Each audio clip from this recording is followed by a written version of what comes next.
my grandfather when I was a little boy. Whenever I was running home from school, he'd call me into his house and then he'd pull up a stool and he'd say, "Come here, Herb. You sit down here, I'm going to tell you a story."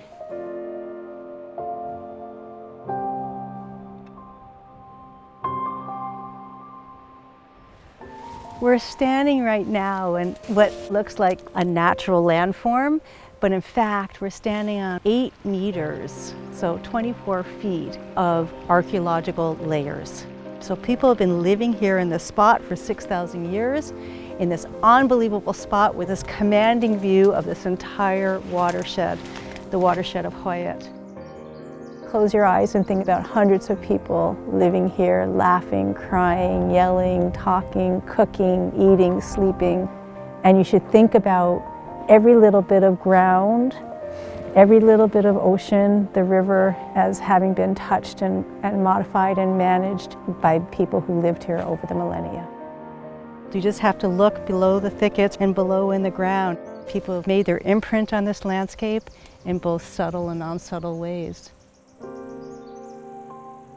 And you need to listen to the Heiltsuk today, because they're telling a story of really long traditions in this place. So by listening to those stories and by uncovering the stories that are held in the ground, we can start getting glimpses at the lives lived at this place and how important the whole landscape was from the mountaintop to below the ocean.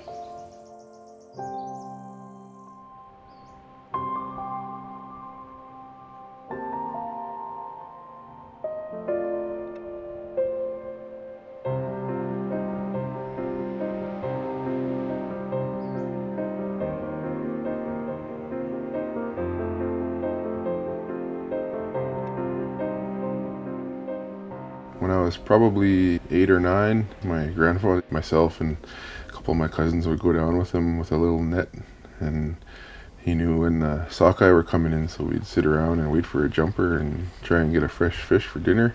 And that's where he shared a lot of history, because he grew up there. He'd say, "Kainam kaus miaya cheilatris tenkis," because that river is called Tenkis, eh? Tenkis means to tremble. That's what it means. He said, because when you stood on the side of the river, there were so many fish in there that your whole body would tremble because the bank of the river was moving. That's why they put their smokehouse there, because you could just literally stand in the river and hand pick the fish that you want and throw them onto the bank.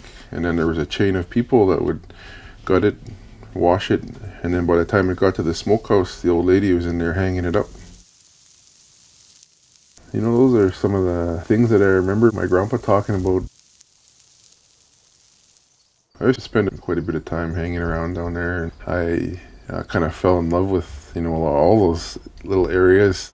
I'm sure that we walked a lot of the same steps our forefathers did there without even knowing it at that time. It's continuing on the journey of occupying those places.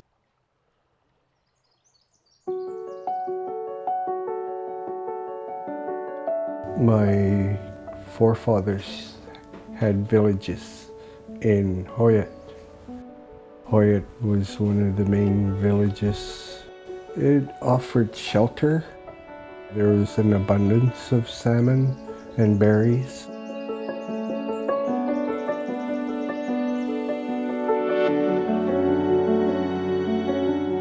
There are other settlements on Northern Hunter, but nothing is as old as this, as big as this. It's connected to oral traditions. There's all kinds of memories of this place. So think of this as being kind of the core place, and then people moved out. This was a thriving community for a very long period of time. With over on the hillside there, probably multiple houses, berry gardens, more recently, smoke houses. There are all kinds of root gardens. There are remnants of an old village that we think may have been a defensive site where people could go to in times of interpersonal or inter-community conflict. People here weren't scratching out an existence, they weren't sort of eking out a living. This is a place of people who really managed this landscape very carefully and very expertly over probably a great period of time.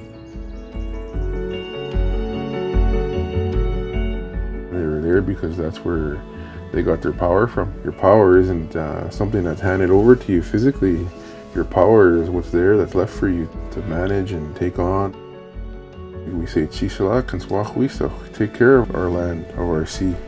Making sure that there's salmon, making sure that it's pristine. Those are responsibilities that fall on the shoulders of those descendants. It's a system that's never changed. The heart of it's never changed from back to the beginning.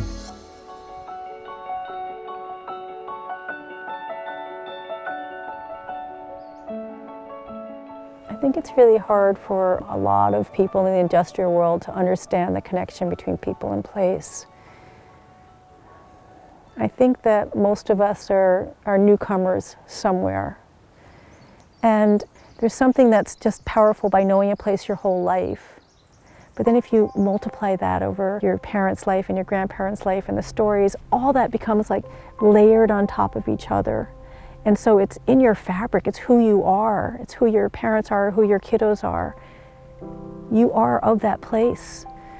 And here in Hauyat, when the old people said, they tell us this is where we could be Heiltsuk. Well, we have to keep places on the landscape where you can be Heiltsuk. It's all part of who we are, and if we lose that, then we lose a part of our identity.